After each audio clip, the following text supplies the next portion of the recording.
Le gingembre, ou Zingiber officinal, fait partie de la famille des Zingiberaceae. Cette plante était déjà évoquée dans les écritures chinoises et les textes anciens en provenance d'Inde, il y a plus de 3000 ans. C'est l'une des premières épices à être importée dans le bassin méditerranéen à travers la mer Rouge. Les Égyptiens s'en servaient pour le processus de momification, tandis que les Romains et les Grecs l'utilisaient pour la cuisine. Actuellement, le gingembre est toujours utilisé dans l'alimentation ainsi qu'en médecine naturelle. Il est composé de minéraux comme le manganèse, le phosphore ainsi que le magnésium.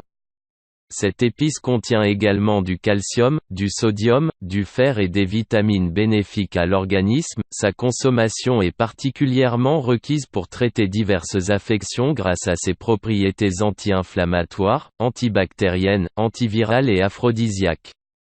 Le gingembre, une racine et plusieurs vertus. Le gingembre est une mine de vertus pour la santé, réputée pour son effet anti-inflammatoire, antiseptique ou encore aphrodisiaque. Il peut être utilisé en jus que l'on applique sur la peau afin d'atténuer une douleur ou de soulager une fièvre. Il peut également être bu dans le cadre d'un régime amincissant ou d'une cure détox.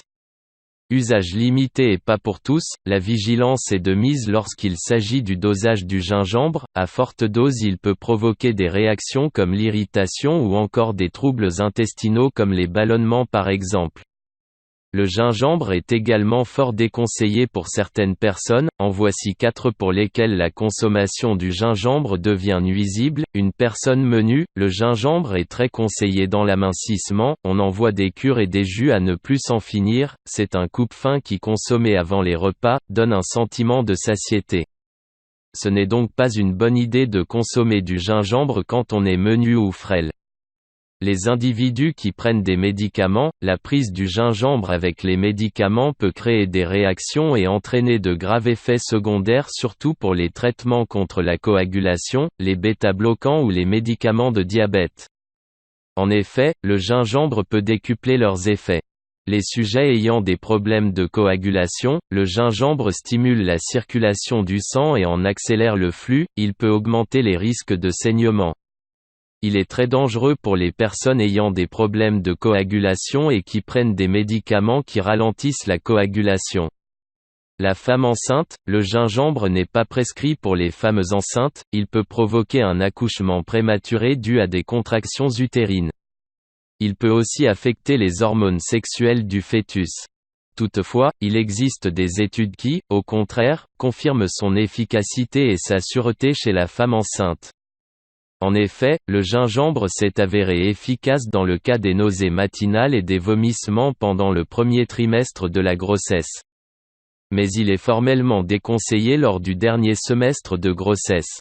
Il est recommandé de consulter un médecin avant de consommer du gingembre. D'autres mises en garde du gingembre, il y a certaines combinaisons de plantes qui sont à éviter quand on consomme du gingembre. Le gingembre peut interagir avec l'oignon, l'ail, le clou de girofle, le ginseng ou le curcuma. Ces associations peuvent provoquer un ralentissement de coagulation du sang et accroître le risque de saignement chez certaines personnes. En ce qui concerne les médicaments, une cure de gingembre n'est pas conseillée durant la prise de médicaments tels que l'aspirine ou l'héparine. Il faut aussi éviter le gingembre avant une opération chirurgicale.